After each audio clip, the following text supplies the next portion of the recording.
Welcome to Sit on That Stump in Muddy Bottom with Vicki Parker. Vicki is an author and the CEO of Options Pregnancy Center in Cabot, Jacksonville, and Beebe. Now, here's Vicki. Welcome, friends, to another edition of Sit on That Stump in Muddy Bottom. I'm your host, Vicki Parker. If you've listened to this show for very long at all, then you know that I call it Sit on That Stump in Muddy Bottom because every one of us will find ourselves in a muddy bottom somewhere along the journey called life. There are places where the road gets really messy, and then there's places where we don't know what decision to make. Those are the really difficult times when we're waiting on the Lord, and patience and waiting on the Lord and trusting the Lord is can be tough. So places where fear is louder than faith and where future looks nothing like what we thought it would. But I have learned something through the years. God will meet you right there in that muddy bottom. So as we go through this show today, I'm excited to share so much of this story about adoption with you. Sometimes we just find ourselves on a stump, and we sit down for a little while and we get alone with Jesus and listen for His voice. And today we are going to talk about a subject that is very close to my heart, and more specifically, it's adoption. We're going to talk about open adoption today. And this has been, I have to tell you that this has really been a show that I've been looking forward to. We've talked about this, me and my guests have talked about this for a while, but getting all of the time frames worked out where we can get this done has really been a challenge, but it's one that's really important to me. And you'll see as the show goes on exactly what that looks like. It takes tremendous courage for a mom to say, I love my child so much that I am willing to consider what I would believe is the best for my child's future. So I just want to introduce to you today my guest, Terri Rawson. Terri is a wife, a mother. She serves on the worship team and serves alongside her husband, Noah, as a co-youth pastor at Bethel Assembly of God in Jacksonville. And Terri has a beautiful adoption story to share with us today. And I have to say that it's also one that I had the privilege of walking along with her on. Terri came through, she'll share more about this, but Terri came through our pregnancy center adoptions and ended up actually working for me at one point, being a receptionist for me. So there was just a beautiful story there. But welcome to Sit on That Stump Muddy Bottom, Terri. Thank you. I'm really excited to be here. I hate that it took so long, but I'm just glad to be here and have this opportunity. So thank you. I'm glad you are. Before we get into your story, I want our listeners to understand something. Adoption, we have. I think we've gotten better about it, but adoption, we have a lot of the wrong language. A lot of times, people will say that you're giving your baby away, and that's not at all what is happening. And it puts a negative connotation to something that actually is biblically based. And we'll talk about that. I really dislike that terminology. And an adoption plan can be a thoughtful, courageous decision made by a mom who loves her child so deeply and so unselfishly that she makes a life plan, a family plan for her child. There's nothing more motherly than that, in my opinion. And Terri, this is one of the things that I want us really to unpack today. So let's just start from the top. Before we talk specifically about the adoption, tell the listeners a little bit about you. Well, my name is Terri. I'm married to my husband, Noah. He's the youth pastor at Bethel Assembly of God. We together have 3 children. Missouri is 7, Haven is 5, and Tilly Sue is 1. Mm-hmm. They're sweet and they're cute, and I love them. We've been in ministry together pretty much since we got married. We've been at Bethel for 5 years. We just love teenagers. We also have a huge heart for missions. Eventually want to pursue that full-time, just waiting for the doors to open there and enjoying our time at Bethel until that happens. So that's it. That is awesome. Well, and y'all gonna love her. I mean, just as you get to hear the show and listen to the story, you're gonna just love her.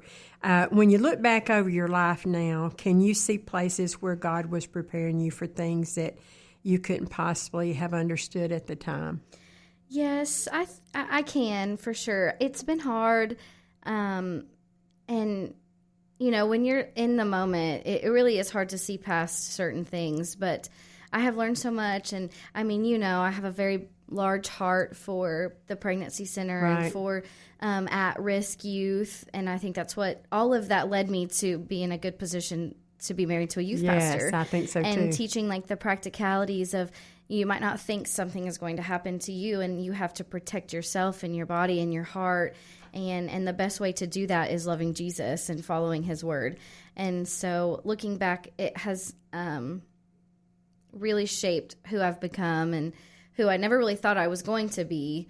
Terri, here's the thing is I look back on that very first visit at the pregnancy center when I got to the privilege of being with you on that journey, and one of our other volunteers as well.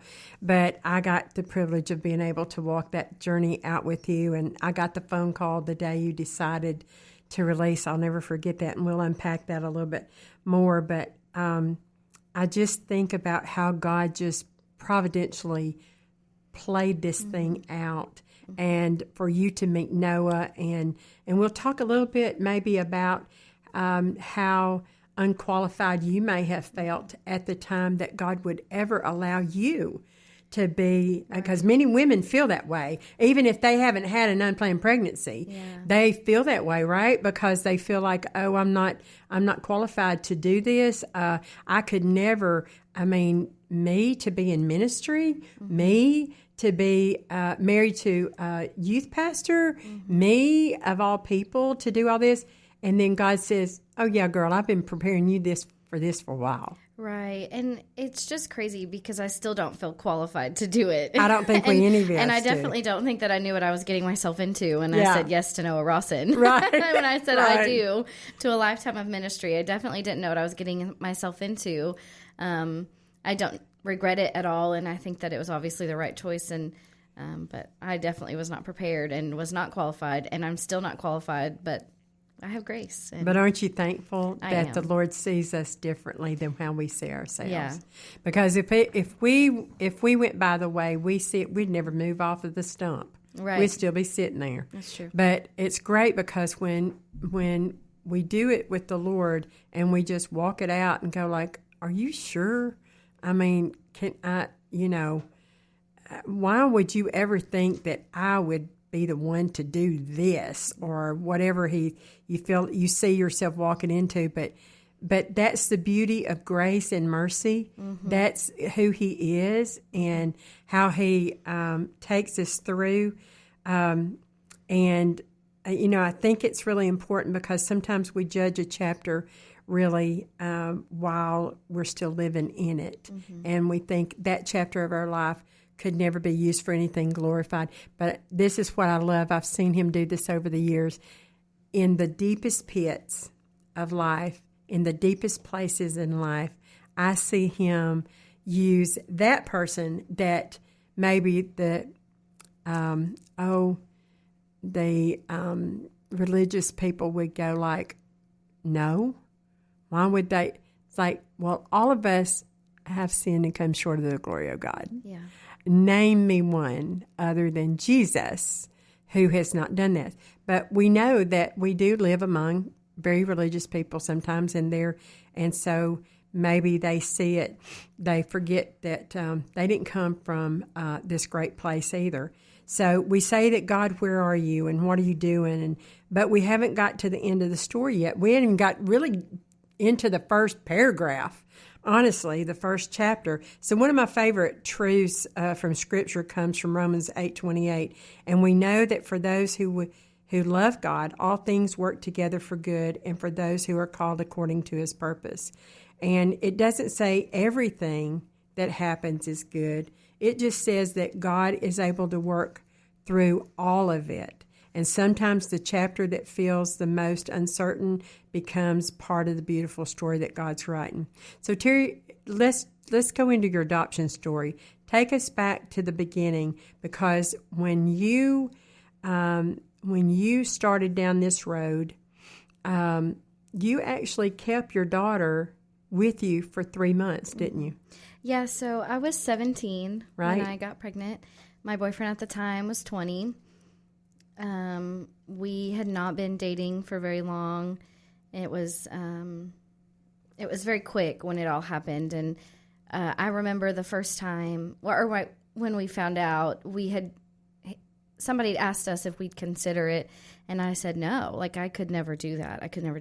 Right. And so I went through Options Pregnancy Center, and for my whole pregnancy, I'd planned on parenting, and I'd bought all the stuff, and went through all the classes, and then my daughter was born early at 31 weeks, and she was in the NICU for a little over a month, and she came home, and her father had brought it up again.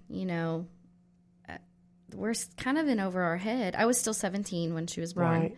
And still 17 when we had this conversation. And he brought it up again, and I was like, I could never do that. Right. And then I sat on that statement for a couple days. I could never do that. And realized, golly, like, it's not about me, really. Yeah. And the more I said I could never do that, the more I realized how selfish that was.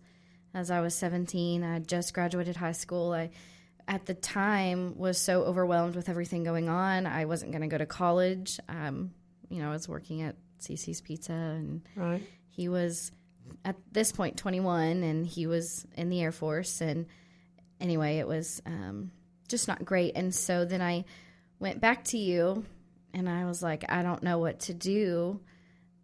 This has been brought up again. I don't know what to do. And you just really helped me see that it wasn't a bad choice, and there's nothing to be ashamed of, and you walked me through that whole process, and then gave me pamphlets, and I called this agency, Bethany Christian Services, and I met with Michelle, who was my pregnancy counselor, and she actually tried to talk me out of it. Yeah.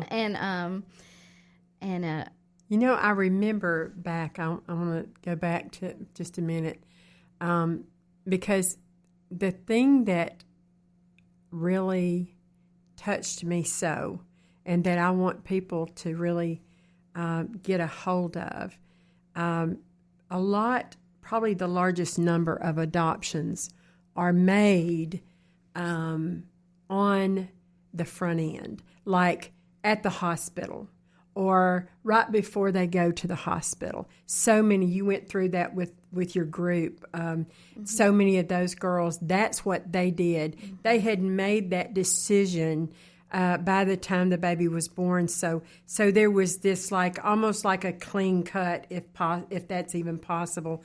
But they have a day or so with their baby, and then there's this waiver, and so then the adoptive parents may have walked it. They probably already picked out an adoptive parents. They walked it through with them. They've been at the hospital, went through all of the doctor appointments with them and things like that. And they kind of been involved. So at that point, the birth mom has begun to have time to process this whole thing. This is what impressed me so much about you, Terri, was that we went through those 3 months after she was born, and you were faithful. You came in for your classes, and there was so much other stuff outside of that was going on as well. You were faced with the father and all that trauma that was with it. But the thing that got me was I remember the day that you called me. I will never forget that day. You called me and you said, Miss Vicki, can I come talk to you? I don't think this is the best thing I can do for her. And I said, well, what do you mean? Are you thinking about adoption? And you was, yeah. And I remember going in the room and sitting down with you, and we talked through it. And I was like, she has had this baby with her for 3 months.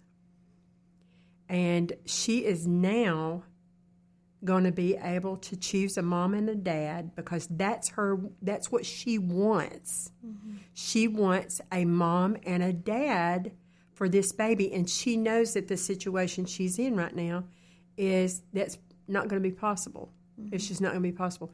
So I remember being in awe of you, so young, and you would be willing to remove Terri out of the equation and put this daughter in the center as the number one thing. To me, that, and you've heard me say it, I've told you a million times, to me, birth moms are heroes. Because as a mother, and you now have 3 children that you raise, and as a mother, you think about those children and thinking about allowing them to go to another family and letting them be raised. And this is open adoption. We'll get into that. But I just I think about that and I'm thinking, what a brave thing to do. Thank you. It was such a incredible selfless to me. It was just such a selfless act on your behalf that you could put her above everything. You know where it takes me back to? Was it King Solomon? That the 2 women had babies. The exact. I guess they were exactly the same age or so very close. I've used this many times, and when girls are talking about adoption or at least open to it or whatever, if that's what their choice is, and I've used that because a mom, those 2 moms, really tell you within 3 days of what it's all about. Within 3 days from each other. Yes, and they absolutely, like, for those of you that are listening, if you don't remember the story, just real quick, I'll tell you, those 2 women, those babies were born just right close to each other. One of the ladies, her baby died in the night. And when she woke up and realized her baby was dead, she switched it with the other woman, and she took the live baby. So that mom knew, because us mamas know our babies. Mm-hmm. Oh, don't even begin to think you're going to tell us that we don't know our babies, because we know our babies. And that woman woke up and she said, no, you have my baby. This is your baby. And long story short, a big fight breaks out, as you would imagine. So mama's scrapping over the baby. And they took her before King Solomon. With his wisdom, he said, he told the guard, he said, just take the live baby and cut it in half and give 1/2 to one mom and 1/2 to the other. And so what we know is the real mama stood up and said, no, don't do that. Just let her have the baby. Let her have the baby. That told King Solomon who the real mother was. Yeah. Because the real mother would take what's best for that child over and above her own wants and needs and desires. Mm-hmm. And Terri, that's what you did. And many other moms that are listening today, your birth mom, or maybe you're the grandparent of a birth mom that has released for adoption. And I hope you have, that are listening, I hope you have an open adoption. Because, Terri, I want to talk about that for a minute. There's all levels of adoption, obviously. There's completely closed, there's somewhat open, there's all of that. But you have a beautiful, because you and her mom has both done testimony at my fundraising event before. I remember she sent a beautiful video that time telling about how much she appreciated Options Pregnancy Center and what Terri means to her, and because they have this beautiful child. So tell me how that was walking through that, because Bethany came in. We got Bethany at the time. They were in the state at the time. They came in and sat with you and kind of walked you through what that would look like. Yeah. They didn't pressure. They left it up to you. Yeah, Michelle tried to talk me out of it. Yeah. She thought we were so sweet, and she tried to talk me out of it.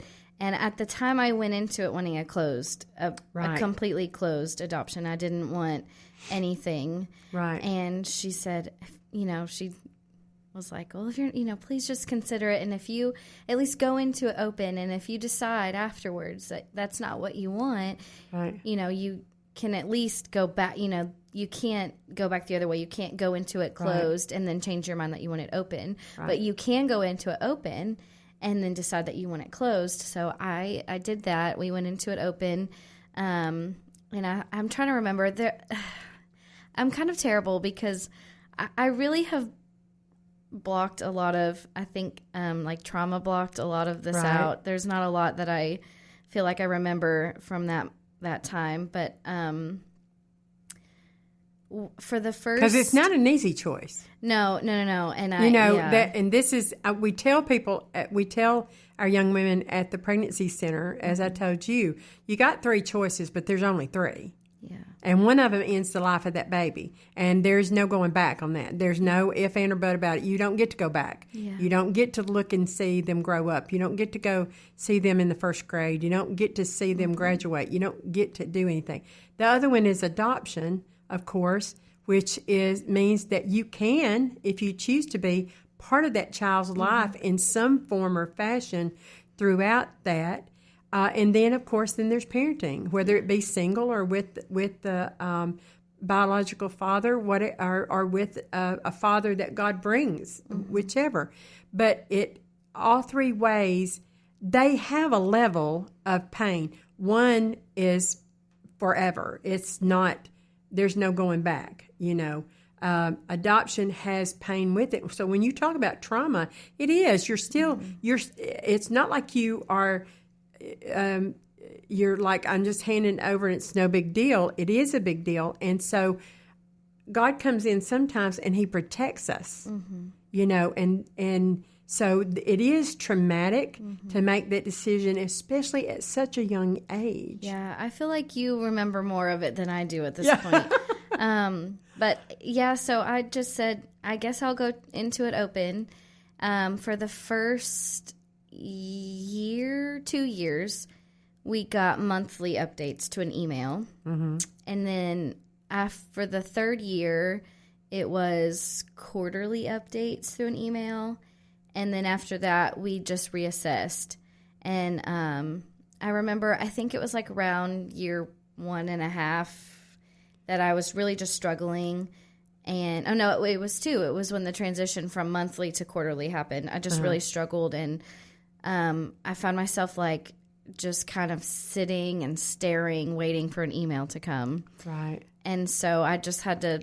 I texted her father, who also had access to the email. He was not here. He moved with the military. And I said, I need you to change the password to the email because I can't keep checking it. And he did. I never accessed it again, but I did get their contact information and stuff. But, that transition was really hard. And so at that 3-year mark, when we reassessed, I feel like is when I finally came back into it a little bit more healed. Right. And so we've had a very open relationship since, she calls me mom, and she her adoptive mom, her mom, she is okay with that. Yes, her parents. They've been beautiful, I think. I don't think that we could have asked for better parents. I remember sitting in the, when you go into the agency, they have books and books and books and books of people waiting for babies. That's why one reason I believe that adoption is the solution for abortion. But I do too. Anyway, all of the lies that says doesn't matter. Yeah, I've seen it because with you've my own seen eyes. them. You've seen them with your own eyes, and seen that's the a good point to families. bring out. But that there's just that's what waiting. happens. They've done They are everything. They've paid waiting. all of They're- the money. Absolutely, they paid all the money. They went through all the assessments. They went through all of the backgrounds. They've done everything, they're just waiting on a mom to give Hundreds life. of books. Hundreds. And what I did was I came up with and that was just what I saw. So like I came up with a list of requirements that I wanted. I wanted a mom and a dad, and I obviously wanted them to love Jesus, even though at the time I had no idea what that meant really. Right. I just know Not that like that's you what do I now. wanted. Right. Yes, thank God that God ordained that. I didn't know what it meant at the time. I just know that I wanted it. Right. And then I wanted them to keep her name Faith, and I wanted I didn't really at the time want her to have siblings. And just because I wanted her to be spoiled rotten and I wanted her to be the only kid. Right. And at the time I thought there's no way that if they had kids of their own that they would love her the same, which was not true at all because we interviewed one family before her family and I really liked them, and they had a 4-year-old boy, and they had experience with premature babies, and I really liked them, and I said, well, let's just interview one more family. And we sat down with them, and I fell in love with them immediately. Yeah. Me and her father didn't even have to talk about it. After they left, we looked at each other and we were like, yep, that's them. That's them. And Wow. they have been a dream. They have been wonderful. They were sent from God. Like, they have the dad. I'm trying not to say names just in case. Yeah. The dad has 2 kids from a previous marriage that are my age, that are almost 30 now, because I'm almost 30. Yeah. But at the time, they were 17 and 15. Yeah. And then her mom never had kids, so she was her mom's only kid, and her older kids were older kids, you know. Yeah. They have been great. They have always been whatever you need, we want to be. Whatever you want, we will make it happen. Right. And so when I had to step back, they were supportive. When I wanted to come back, they were supportive. When I wanted to see her, when, we go up, I have not seen her this year. Before we go there, I want to stop just a minute because I really want y'all to get a hold of I know where Terry's going with this, and I really want y'all to get a hold of this. And before, we're going to take a little short break here, and then we'll come back. But before I go to that, when Terry comes back, I want her to share about what this relationship looks like and how awesome these parents are, and for you to understand, because this is what love is.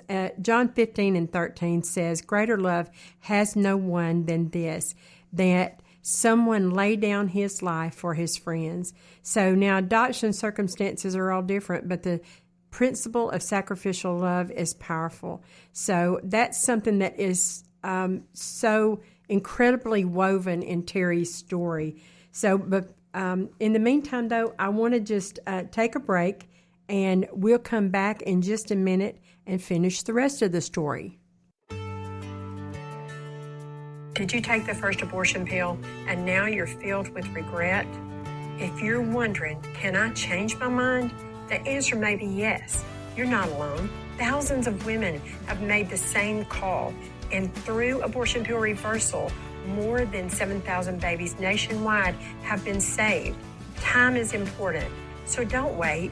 If you're taking the first abortion pill, there may still be hope. At Options Pregnancy Center, you'll find compassionate, confidential care from people who will walk with you every step of the way. No judgment, just hope, support, and immediate help.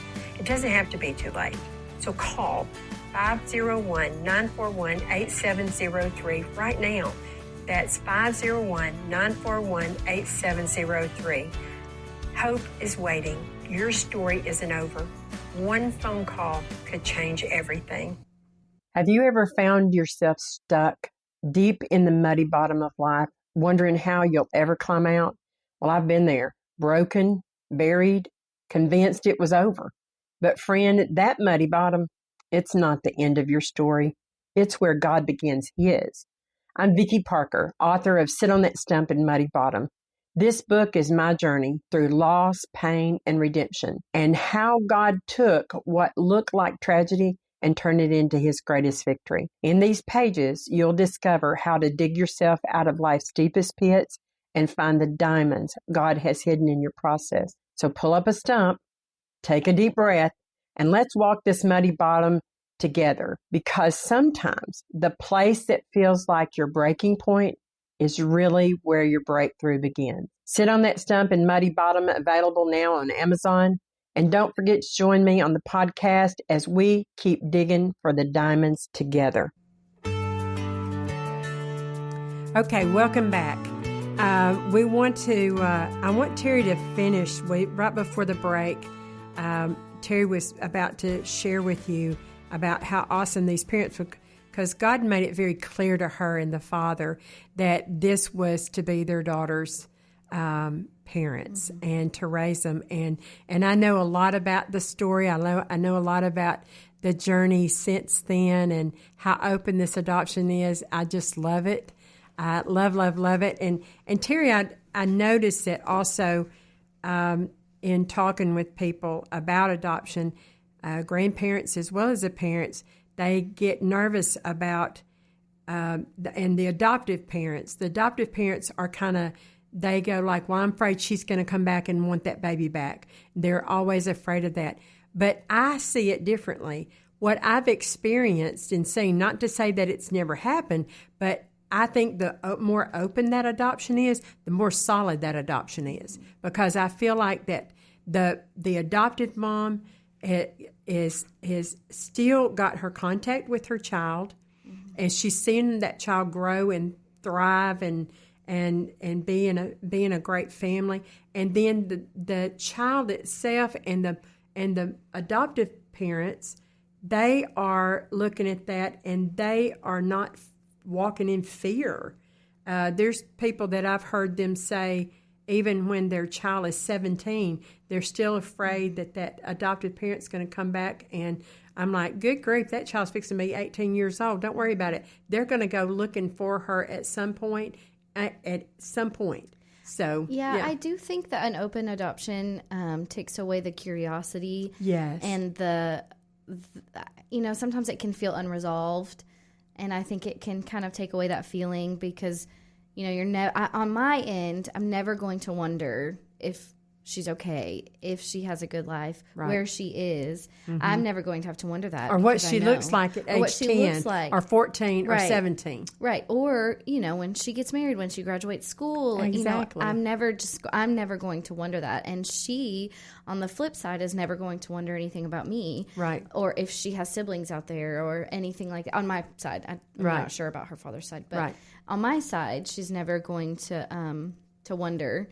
And I'm never going to wonder. And it is hard because I do think that she has, in a way, created this pedestal that I sit on of fantasy, I guess, is like what she thinks her life maybe could have looked like with me. And I've tried to maybe have the conversations that it's not going... it's very different. It would have what been you very see different. Now is not what it would have been. Right. The way that I parent my children now would not have been how you would have received parenting from me. And so that's kind of the biggest struggle, I think, with that. But she never wonders, though. Right. Where I'm at. Or, she knows. And and one of the things you started to say before the break was sharing about the adopted parents and y'all being together and stuff. And now y'all actually go for birthday parties. She's met her siblings. She knows that that's their sibling. How old is she now? She's 12. Oh, my goodness. I can't believe this. Almost a teenager. Wow. She would be in our youth group right now. Which is, that is so incredible. But, she has a very good relationship. We've had sleepover. They live in Northwest Arkansas. We've had sleepovers at their house, and they've come down for birthday parties and soccer games, and they FaceTime on birthdays and stuff like that. They have a very good relationship. They love each other. They are siblings, and my kids are still. Finally, Missouri just asked the question: if she's our sister, why doesn't she live with us? Right. And so I'm finally reached the point with them. It's all they've ever known, so they don't really know. And I just kind of very age appropriately have to explain, well, I was very young, and her family really loved her, and I loved her, and we've just built this big family of extended family is what it is. We have built this large family, and she's not, she's met dad. And, I think she's met my husband's family at a birthday party or something. I might be wrong about that, but I think she has. And so she not only has me, she has her family's family, and then she's got my husband. And she's got a large family to love her. She does. And she has a great life, very blessed, and her parents spoil her rotten, and they love her. And it really is the greatest life. It is. And just the best way of you being able to see, I made the right choice. Mm-hmm. I did do the right choice. Yes. I don't think that there's ever been a moment where I'm like, this was not the right choice. There's obviously heartache and grief and what ifs. Right. But I think that I've done a pretty good job not to dwell on that. Right. And I think that I've really healed. The grace of God has really gotten a hold of this situation for me, and I sit very content with it, and makes a huge difference, I think. Terri, when you hear the story of Moses through the eyes of adoption, what does that say to you about trusting God with a child's future? Because that's really what you did. Well, actually, I very briefly worked for Arkansas Right to Life, and before that, I think I spoke at one of their camps. Right. And I feel like I relate very well with Moses' story. Moses was with his mom for 3 months. Yes. And so when I first was healing, I really took a lot of solemn in that, and she did. I felt. I don't think they ever name Moses' mom. I think she's one of those unnamed women of the Bible. And but I do feel like I've related with her really well, and it's hard when she loved Moses and I love Faith, and this is the best option. Now Faith wouldn't have died, obviously, if I kept her, but I don't think that she would have had any of the experiences or any of the opportunities that she, could have been a much harder life as a single mom. And so I do think that I just relate really well to Moses' story, and I really love Moses' story. And Moses' mom, I relate to her. I think she's very underrated. Yeah. And, well, exactly. And the thing is that I love about that story, I do parallel that with your story quite a bit, because although Faith wasn't fished out of the water, but then they came and got his mom, and she actually got to raise her own child. Yeah. And so, in a way, because of this beautiful relationship that y'all have with both families, and everybody gets to love her. Mm-hmm. She gets the best of both worlds. She gets both her adoptive parents and her birth parent, and she gets at least one. All three, her birth father did not stay in contact. Not that I know of. Not that we know of, but she did, and so that I just see that as such a beautiful picture of what God did with Moses and Moses' mom. Yeah, and I think it's very important to add that, I know that she's questioned a lot of things, and it's been hard on her as well. And I just pray all the time that, that she feels comfort and love, and it doesn't, I pray against the spirit of rejection in her, because I know it's hard.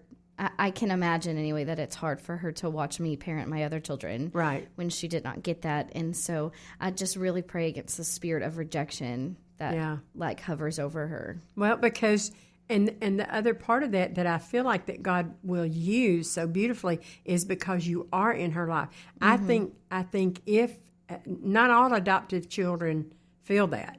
Yeah. I've talked to grown ones. I've talked to in between teenagers. I remember doing a class back when I was doing the classes in the classroom with our then abstinence program. It's Empowered program. But I remember when we did that, I remember talking to them about adoption. I said, is there anybody in here that is adopted or that you have somebody in your family that's adopted. And these kids raised their hand and said, I'm adopted.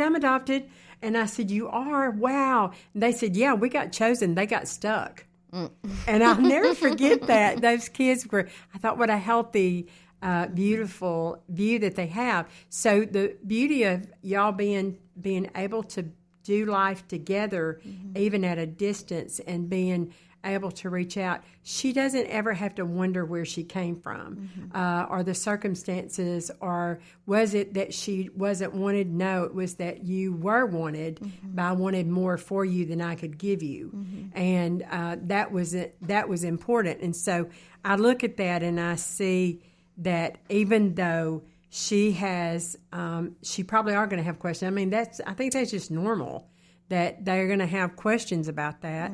But the fact that I can be there to answer them. You can be there to answer them, whereas they don't have to wait till they're 23, 35, 45 and decide, oh, I think I need to go and search for my birth mother. And I think one thing that her parents do very well is they're just very real and open with her. Yeah. And they allow her.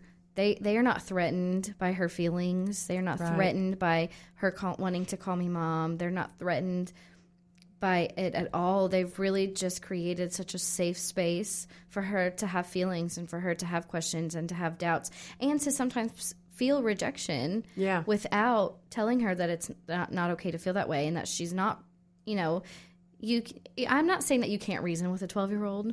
Yeah. But I've been around a lot of 12-year-olds. It's not the easiest thing you'll ever do. And especially one that has gone through, this in life. Sometimes not fixing things is okay. Sometimes just letting them feel. Right. And then teaching them that just because you feel that way, your emotions don't run you and they don't control you. Oh, exactly. And you can have control over them. And is such a big thing that I feel like her parents have done really well and just giving her a safe place to feel those things. Yeah, I think that by itself, to our listeners today, I think that would be whether you are in the middle of adoption, in the middle of, considering adoption, or you've already released for adoption. And, those are some of the things that I think that they could maybe take away from this program today, that they don't have to be in fear of it. I think where the fear, because we know who that comes from, but I think that the fear compounds over the fact of the unknown. Yeah. And if everything starts off that way, and adoption has just changed over the decades and the centuries, and we've gotten better about talking about it. Yeah. And it's not shameful. Yeah. I mean, people, let's be real. We have a choice of either killing that baby or letting that baby live and giving that baby a two-parent family, a dad and a mom. And so, I mean, that's a choice. That is a choice. Mm-hmm. And so how could you ever be ashamed or embarrassed or thinking less of because you made such a selfless choice? But that's what us moms do all the time. Yeah. All the time. Yeah, there is definitely a stigma around adoption, and it's very hush-hush. Like, even, I remember the first few years after, and Mother's Day came along, before I had my 3 children. Right. Mother's Day would come along, and every church service, they're like, mothers in the room, stand up. And and it was so awkward. I would look at my husband and be like, I don't know what to do. He's like, stand up, you know, or, those awkward, how many kids do you have questions, and trying to figure out, well, do I go into this long drawn out story and say 4 and give you all of the, or do I just say 3 and move on? You just have to read the room and just have discernment in those situations. And two, I feel like every person is going to have their own experience and their own, like, I know some people like the words like placed and give away, they're so everybody's going to feel how they feel, and I feel like, I've talked to people where, like, I hate the term giving away, or I hate the term. I don't like the term placed, right? Because she's not a stack of dishes, right? I didn't just place her in a sink. But giveaway sounds so awful too. So it's hard to know like the words that surround it. Yeah, and in the past few years, they've talked more about releasing. Yes. And making a parenting plan. Yes. I like to talk about making a parenting plan. Mm-hmm. That's the terminology I really like because it is a parenting plan.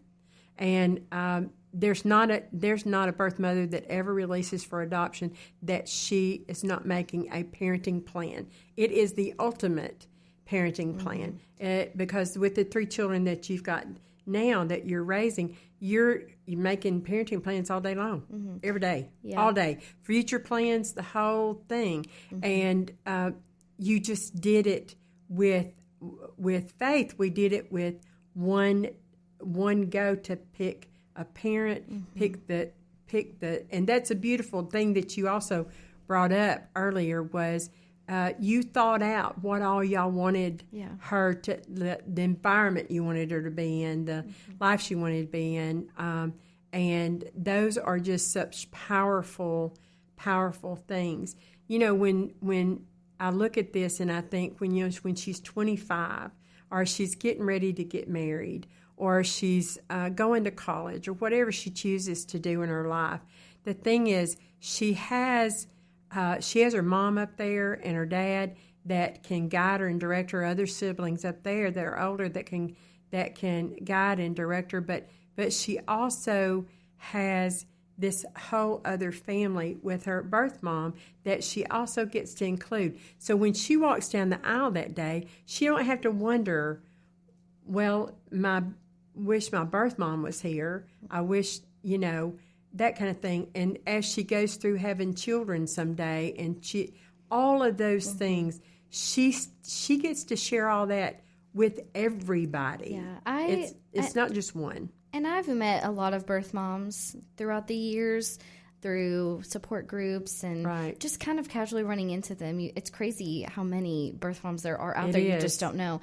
It is. And I think one of the big things that people seem to part of the stigma is they think birth moms make the decision and they're like, whew, that's over. Exactly. And then never think about it again or go, and that's just not, I've never ever met a birth mom that didn't grieve her child. Absolutely. I've never met a birth mom who did not grieve her child. You have to grieve, but and this is where I parallel it, and a lot of times if I'm in the room with them, and is parallel it with, I've got moms over here that I all chose or had it chose for them, or they chose pressured or whatever to abort their baby, and their wonder what those women have to go through. Dear Lord, what they have to go through, the grief and the pain. I have one lady that a friend of mine actually, and I didn't know this for years, but she took down every mirror and covered every mirror in her home. She never had a rearview mirror in her car.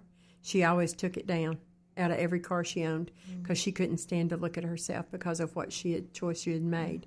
And then over here in parallel is my birth moms who have made this choice. Yeah, there's some pain that goes along with it, but they get to see the picture. They don't have to wonder like this mom over here. She's wondering what would they have looked like? What color hair would they have had? What would they have done? What would they have liked? Would they have liked, pecan, pistachio, whatever ice cream, or would they like chocolate and strawberry ice cream? Just things that we go through as moms that we wonder about, and that those moms don't get to. But that pain is, it's so intense, and there's no relief until they go through a healing weekend to get to do that. Our adoption moms, birth moms that have released for adoption got to walk that whole thing out. They're not left without wondering nothing. And I love to hear that. I mean, that was one of my favorite things when we got to talk about what birth birthdays and all that stuff. And I just thought, man, this is the ultimate here, is to be able to go and do that. Does it mean that it's not hard on you to walk away? But there is, I think that God has done this with you where you have been able to release that, and that you know that that's her mom and dad. Yes, I definitely went through the stage where I think I think my big moment of healing happened after I had Missouri. Mm-hmm. And she taught me so much, and it really was, that's where I feel like my big transformation of healing happened. Right. And I really had this mindset of changing, like she, maybe wasn't, I don't really know how to put this. Like, she really was a blessing to her family. Right. And that was maybe the working all things for good. Right. Like you said, it's easy to get that mindset and, if things don't work out for me good, then like the Bible's wrong, or you know what I mean? But really it's working all of the things. Right. All of the things. So in this situation for me, it was really hard, and it still is, and I still grieve it. And there's waves of emotions that come along with it. But he worked it all good. Yes. Where it's hard here, it is hard here, but he created this beautiful family dynamic and this beautiful life that he has built for her and her family and her siblings and her grandparents, So. Yeah, all of that is so amazing. So we're coming down to the end of our time. I think we could do a whole nother show on this. We may have to come back because I've still got lots of questions. Like, I'd love for you to come back sometime and us talk about what can the church do better. What can we do better as a church? And for women that are facing unplanned pregnancies, that kind of thing, I want to come back and revisit that. But one of the scriptures, we begin to close this out. He predestined us for adoption to himself as sons through Christ Jesus, according to the purpose of his will, Ephesians 1:5. And Romans 8:15 tells us that you have received the spirit of adoption as sons, by whom we cry, Abba, Father, in Romans. And Terri, if you had one thing that you could say to someone considering adoption today in just a few seconds, what would that be? I think it's easy to get caught up in how you feel right now and how you feel like it's never going to feel better. And you're never going to stop hurting, and you're never going to... My biggest fear was that nobody was ever going to love me. Right. Because of that decision that I made. Sure. And it's so heartbreaking. I could cry remembering how that felt. Right. That I was never going to move past the hurt, and I was never going to be loved. And then I met Jesus. Yes. And I learned how to live under grace. That's my biggest thing, is just learning to live under grace. And forgiving yourself for every decision that you've had to make, and allow God to bring that husband that he designed for you. My husband has been phenomenal. Yeah, my first before he was actually even my boyfriend. I think we went to that golf tournament thing that you had me come speak at, and I don't even think he was my boyfriend yet. Yeah, and he has always been supportive, and so looking back, thinking that there was no way out, if I just keep pushing, keep pushing, one day at a time, 1 minute at a time, and eventually you're going to be in this spot where you look back and you're like, man, the grace of God was enough. Good. It abounds in this situation. Well, Terri, I hope you'll come back and we'll do this again. This was fun. This is fun. I love it. I love it. And we've got so much more to talk about. I could talk about this all day. I'm very passionate. I am too. I know. I love it. So, so as a closeout, ladies and gentlemen that are listening, I always say, I've said it before earlier in the show, I'm saying it again, birth moms are my heroes. I just think what they do and what the gift that they give is truly amazing. And in Jeremiah 1:5, it says, before I formed you in your mother's womb, I knew you. And so the Lord knew everything that was going to happen, and he took care of us. What a reminder that no life is invisible to God. And friends, we know that God always meets you in the muddy bottom, right where you are, and that's where you are today. Just take some time this week. Find your stump and muddy bottom, wherever that is. If it's in your closet, if it's out walking, if it's wherever that muddy bottom is for you, find that stump and get alone with Jesus and listen to him. Just listen. Instead of talking, just listen to him. Let him speak to your spirit and guide and direct you. That is true. He will do that. So turn down the noise around you long enough to hear his voice. Ask him, Jesus, what are you trying to show me in this season of life? I do this every day. Gracious, it feels like every moment. So, and then just be still long enough to listen, because I'm telling you, Terri, thank you again for coming and joining me today and sharing this beautiful adoption story, and thank you for joining us on Sit on That Stump, Muddy Bottom. And so just remember that you can listen to our shows on Apple Podcasts, with iTunes, with iHeartRadio, Spotify, and Audible. I think we're on Audible. So you can listen anytime and pick up some of our others. And I'd love to hear where you're listening from. You know, what part of the state or what part of the country, because I share it on Facebook, and please share it on Facebook. If you're not friends with me, jump on, be a friend with me. But I'd love to hear from you. So stop by VickiParker.live. It's VIKKI Parker.live, and let me know where you're listening from. And no matter how deep the mud gets, God hasn't lost sight of you. So find that stump, sit down with Jesus, listen for his voice, and trust him for the rest of the story. And I look forward to hearing from you next week. Thanks for joining us.